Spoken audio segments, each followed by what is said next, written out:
Dude, there's this viral clip of you that's go to the Billy Joe Saunders Canelo post conference. The boxing generation that I watched and how they was carrying themselves, trying to like get into like a conversation, you're gonna continue to keep dodging the situation unless you see me in person and I can expose that. They're saying that the winner of this fight between you and Benevidez is gonna be the mandatory fight for Canelo. Some people see money early, some people see money later on. Not all fighters are educated. Promoters come and offer them hundreds, thousands of dollars, and next thing you know, they think that's gonna happen all the time, and they're just blowing money, blowing money, blowing money, blowing money. When you watch Demetrius Andrade, you're watching him to study, not just to watch nonsense. You watch like, wow, whoa, did not see that coming.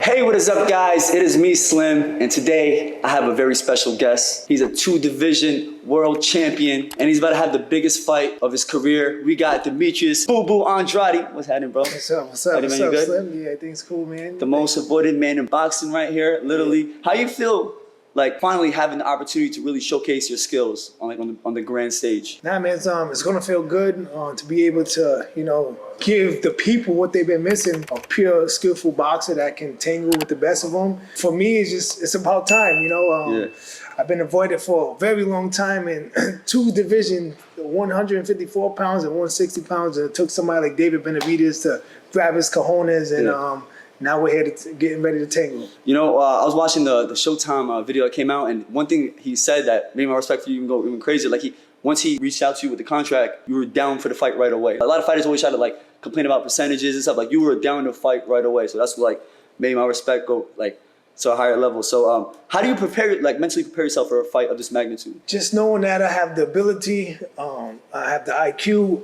I'm 2000 Olympics. I was 2007 world champion prior to going to the Olympics. I've done for everybody, all types of styles, been all over the world, seen it all, done it all, turned professional, 2-divisional world champion, and just that mindset of I can't lose. I'm going to win every single minute of the round, every second of the minute. Continue to keep that mindset for the longevity of things. I'm not just here for the quick second. I'm here to make my name, make it legacy, and let people know it's when you watch Demetrius Andrade, you're watching him to study, not just to watch just nonsense. You watch wow, whoa. Did not see that coming. Those are the type of things that I want to bring to the future of boxing. Definitely, man. I was lucky enough to even watch you spar the other day, bro. You did 12 rounds, and the world's really missing out. So I'm so happy you're going to be able to really showcase what you can do on Saturday. How has camp been for you, though? Camp been great. Decided to do it here in San Carlos, right here at Victor Conte's gym, snack facility. It's been me, Andre, Wazid, Mike Basil, Casey, Victor, and my dad's here now, and just the rest of the team, and we're just bringing a good spirit, good energy, and just making sure everybody's pulling the wagon in the same direction, and handling our business, and everybody just focus on their job and make sure that all I'm doing is eat, sleep, dreaming about winning. Yeah, I like that. That's about it. So for this fight, you're going up to 168. And you're fighting for the 168 pounds. It's your chance to become a 3-division world champion, which is huge. It's a big statement to beat someone like David Benevidez. How do you feel about moving up in weight? Because I think you only did one time before, right? Yeah, I just had one fight. I realized I have to put a little bit more volume on my legs, some of my shoulders, and my back, and just being able to do it the proper way to carry on the power, the speed, and not just eat my way up there. So I had a strength and conditioning guy named Sharik Mendes, who was back in Massachusetts. We've been working for many years, and we just been building on it. And so I believe that I'm going to be as big and as strong as I need to be for this weight class right now. So the time is now. I came over to Showtime PBC, and I was like, yo, Charlo, Plant, David Benevidez, whoever is the best at this weight class, because the 160 division was, there's not too many fighters anymore. Yeah. And I couldn't make that weight. And I don't want to make that weight anymore. because there's nobody there for me to fight. Charlo's have mental issues. No disrespect to him. I hope he's finally coming upon, and he's fighting on the undercard of this fight. And so there was no big name fights to be made. So I had to make that adjustment, had to make that move. And now we're here, and I'm ready to rock and roll. All right, this is gonna be a random question. All right, this is just out of my own curiosity. Busting a nut before, before a fight, is that a myth, or does it affect the performance in a fight? Because you've been boxing for a long time, your whole life basically. I'm asking you. No, yeah, listen. For those who know, when you have intercourse, your legs will feel a little jiggly wiggly. So it's true. No, I'm just saying, like, when you get busy, you get up, you like, start James Browning and shit, you know what I'm saying? So how long is it, like, you think, like, before a fight, like? So, yeah, I mean, listen, everybody has their own way. That's why we take snack products. Victor gives us ZMA, so when you empty out the tank, you can refill the tank nightly. Wow. And so if you have the science behind you, but I won't, don't play with fire too much. But, I can't go no 1 month, 2 months without no cushion. I'm just saying. Sorry, baby. This is a random question too. Like, what's the hardest thing you think about being a boxer? Is just not get too carried away, Of course, everybody has their, pay grade, of course, you know what I'm saying? Some people see money early, some people see money later on. But, in boxing, what I see is, not all fighters are educated. They come out of high school, maybe got a GED, they can fight. Promoters come and offer them hundreds, thousands of dollars, and next thing you know, they think that's going to happen all the time, and they're just blowing money, and there's taxes. There's real bills on top of it, and then it's periods of not fighting. So it's just gotta start educating yourself about what the real world is, how taxes work, and how to invest your money, because it's sad to see, fighters put their life on the line, and I feel like all fighters should be worthy of a whole lot of money. There should be a bracket where you're this and this and this, where you're getting this much money, because you got to pay your own social insurance for you, your family. There's no union here, none of that shit. So you really got to have the right people around you to help you guide your way to living for 50, 60 years old. We live right now, and sometimes we're like, what about when you're in 40s? I'm 35 years old. I got to make sure I can live for the next time coming. So you got to be smart with, the money that you're making. I think that's a big thing with athletes in general. For sure. They make money fast and they just blow it crazy. So that's a good thing you said this, because you're probably helping a lot of people for sure. in the future. And the people around you, that's just not helping you and telling you oh yeah, give me my percentage, but go ahead. That's not who you need around you. You just need to catch on. So, What do you think of David Benevidez as a fighter? I think he's a good fighter. I think he's entertaining. He's definitely somebody that's been doing a good job fighting. Has he fought the most talented fighters out there? No. You know what I'm saying? He's a hot ticket. He's been doing his thing right now. When you look at, because people like to get in that, look, resume. It's at the end of the day, he's good, I'm good. We're going to make this fight happen. Not who he fought, not who I fight, but he hasn't fought prime, skillful fighters. And so I think that he's going to be in a rude awakening. The Caleb Plant fight, that you could expose and take advantage, any weaknesses? Because in the beginning of that fight, he was kind of getting outboxed in that fight.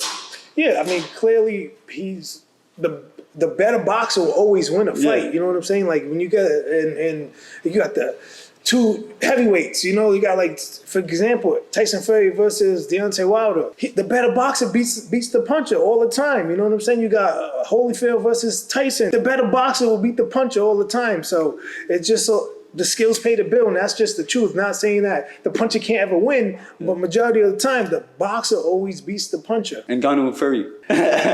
Pretty much, but he then got punched. Hey, hold on, I didn't expect that to happen. What was your toughest fight in your 15-year career? 32 fights, 19 knockouts.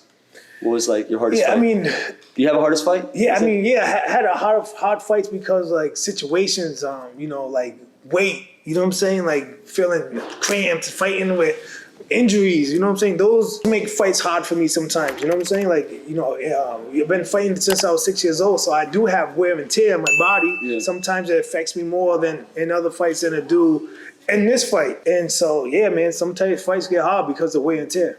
So you have a certain fight? One fight, I just had to use one arm. Good thing the guy wasn't. Which fight was that? I fought in New York. Arthur something, his name was. He fought Billy Joe Saunders, gave Billy Joe a hard time, so he was like, we fight him. I actually had go and get some work done on my shoulder after that fight, but during that fight, the fight before that, I was like, something's wrong with my shit. Boom, they're like, the WBO's gonna trip you if you don't take this fight. You ain't got no time. So I was like, I had to man up. Yeah.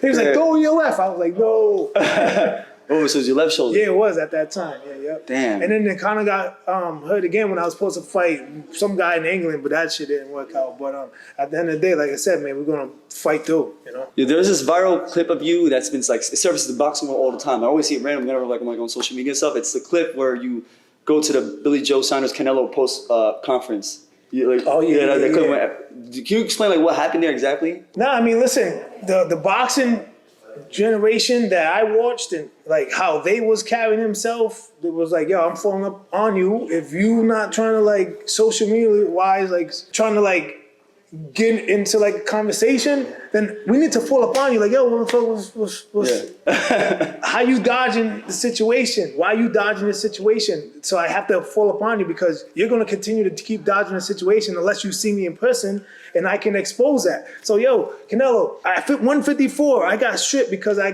couldn't find anybody to fight, right? You said you didn't care about belts. You fight Liam Smith for my belt, vacant belt. And then it's like, you don't want to give me the opportunity, the real champion after that? Boom. Go up to 160. I was supposed to fight Billy Joe. He got caught taking steroids. I end up fighting somebody else. I win the championship belt. Canelo goes and fights Billy Joe, right, at 168. And so, but 160, he fought Triple G for 3 belts. He's like, I'm going to be undisputed. I'm looking to be undisputed at 160. Oh, Demetrius Andrade got the last belt. I'm going up to 167. I'm going 176. I'm going to fight Kovalev. I'll fight Kovalev. Yeah. And it's just like... Yeah. So there's a real storyline there, but it just keeps getting avoided because, yo, they're smart. They know what they're doing. They're avoiding that conversation. They're paying their people to got media in their pocket not to talk about that. And they claim to be like paperwork. Oh, the paperwork wasn't in time. Motherfucker, we're making real money where you're paying these organizations like they're organization fee. So why would they not take that opportunity when it's like undisputed champion? Because that oversees all mandatories. But you know, they're saying that the winner of this fight between you and Benevidez is going to be the mandatory fight for Canelo for the WBC belt. Yeah, do you think? Are you like? You think it's gonna happen?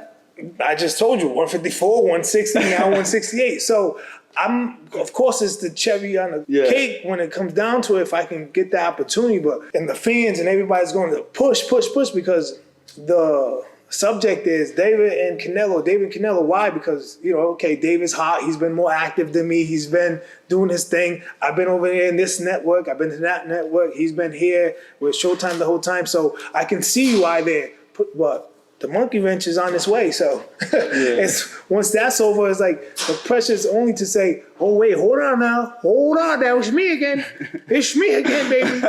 And so hopefully they put that fight together. If not, all I could do is try to find what's the next best thing to do.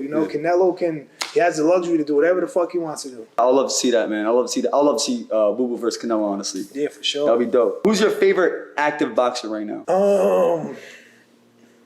I do like watching Boots Ennis, man. Do like watching Terrence Crawford. Shakur Stevenson tonight, actually, we're doing this during his fight time. He's always a good style. He's technical. He knows what he's doing. He got good ring ship. And so, I mean, he's also somebody that's going to be... And Tank Davis, of course. He's an animal. That boy always got that equalizer. There's a lot of great fighters out there. I'm gonna go off topic a little bit right now. But what about you though? What made you get into boxing? I started boxing literally 4 years ago. I just had an opportunity to fight. Like they started the whole YouTube. Basically, I was gonna ask you this question right now. Like it's about influencer boxing. So like it's off topic, but like, what do you think of like influencer boxing, YouTubers boxing, and stuff like that? What do you think about that? I think it's great, man. I think anything that has to do with people being able to have a chance, a second chance, or opportunity to become something in the survival world and fighting, like, because we're all born to survive. Yeah. We're all born to fight. We're all born to make sure that we can get what we need to get. And so for YouTubers or anybody out in the world in the streets to settle their differences or make money in the situation through boxing, it's a beautiful thing. Yeah. At the end of the day, it's like, why not? Like, if you don't go, like I said, if you don't go to school, right? You don't have a GED, you don't graduate high school, you don't go to college, and so your mindset is to fight. You're hungry, so better way to get into the boxing ring to make something of yourself. So that's what boxing also brings to this world and for people. So yeah, I love it. You ever heard of KSI? Yeah, I peep game him, Jake Paul, the Logan Paul. Yeah, Jake Paul for one of my cards in Miami. Yeah, I remember he fought against Gibb, like that dude. Like, Yeah. That dude. See, like I feel like for me, like in the influence world, I'm like the Boo Boo. I was like the dude that was being avoided. Like that Gibb kid been avoiding me for so long. So like I kind of like get what you. But now you're like obviously on your like how you've been avoided for so long. But like in the influence world, I'm like that dude that's been avoided for so long. Yeah, and then I got an opportunity like last year to fight, and it's been showing out ever since. But yeah, that's cool. I remember he fought on your card. Literally, Yep. And so yeah, they was like, "What do you feel? How you feel about it?" I was like, "Listen, if it's going to bring and help the sport of boxing and help it grow and help the YouTuber transition into something of an athlete, and it has to be with boxing, yeah, why not? Yeah. Why not? Because shit, I don't think you want to do MMA. Yeah, hell no. Boxing's way more entertaining, man. It's like it's way more like doper science, man. I think MMA's. Hit this shit, hi, mama. Would you ever jump in MMA? Nah, hell no, just talking. Hi, mama. Nah, walking by that shit, I'm screaming. All right, yo. So I got like a quick fire question. You can like I'm gonna just like name 2 names and you pick 1 name. All right. So it's like the last segment of the video. Here it goes. Ready? Tank Davis or Shakur Stevenson? Tank Davis. Wilder or Anthony Joshua? Wilder. Fury or Usyk? Fury. Bivol or Better Biv? Better Viv. Yeah? Better Viv. I have nightmares. I would never fight him, but I have nightmares with him. Yeah. Devin Haney or Ryan Garcia? Devin Haney. Slim or Logan Paul? My boy Slim. Yeah. Jake Paul or KSI? Jake Paul. Jake Paul. Oh, damn. I think Jake Paul. You think he got more skills? I think he definitely has the skills and the work ethic. Work ethic. Yeah, I think he does. He definitely brings work. That's like the fight. That's like the big fight in it, like in the influence world. That's like a massive like pay-per-view. Yeah, I think Jake Paul just like I've been in the gym with him. Yeah, I seen that. Yeah, when we fought on the same card, we end up hanging like 2-3 weeks after the fight. We just all stayed in Miami, party, hang out, ate dinner, went to the gym together, worked on some techniques, and just that's how I kind of started to follow him a little more and more and more than the KSI kid. But Jake Paul seems like he's really like trying to like put his body and soul into like learning the sport and really getting his technique down. My boy Slim, though. I was watching my boy Slim. My boy got that long strength. What did you think of that fight? You saw that fight live? Nah, yeah, that thing was crazy. I was like, the last one you talked about, right? Yeah, that shit was crazy, man. You definitely got a lot to learn, of course. Yeah, of course. Yeah, I've only been doing this like I literally just started boxing in 2019. Literally, like I literally picked up the gloves and I jumped in the ring. My first fight, literally with 2 months of training, and then I just kept developing. Like you see me the way I fought in 2019. Like I keep developing every single day. So like obviously I have a lot to learn. I got Uncle. He helped me. He's been helping me develop to a better fighter. But watching you like you could like watching the fights and watching some of your clips by just going through your channels. Like you're not scared to throw punches. You're not scared to get in there and put your head. I see. I was like, yo, okay, yeah, he got hot. You know what I'm saying? And that's the most important thing is heart. You know, and once you have that, and then the skills. Yeah, I'm trying to look like you though with the footwork and the slickness, man. You know what I mean? It can only be one me. But yo, man, I appreciate you, man. Thank you for joining the channel, man. Everybody, make sure you guys follow Boo Boo on social media and tune in November 25th. And new. And still. 3 divisions. It's gonna be dope, man. It's gonna be exciting. So make sure you guys tune in. Thank you, bro. Appreciate you. Thank you. God bless you. Dope, man. Love, bro. Sure. Definitely, yeah. Definitely. Oh yeah. Peace.